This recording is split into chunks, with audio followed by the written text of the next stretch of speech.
pak më parë si bëj organizimi. Tani organizimin duhet ta ndajmë në dy pjesë.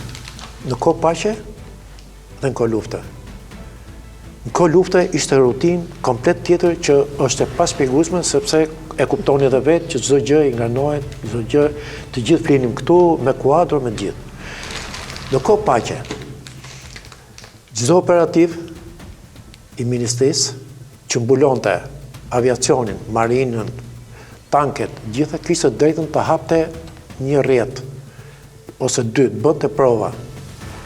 Dhe ne merrnim dosjen, librin, dhe hynim në lidhje vetëm për provën me korespondentin që mund të ishte divizioni Kukësit, divizioni Shijakut, divizioni Shkodrës, gjithë divizionet me radhë.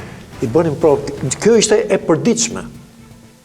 Ndërkohë vetë brenda qendrës në lidhjes, tu, bënim prova dhënsat me marsat, sepse si që ta shikoni më poshtë, dhënsat janë 1.2 deri 1.5 km më lartë.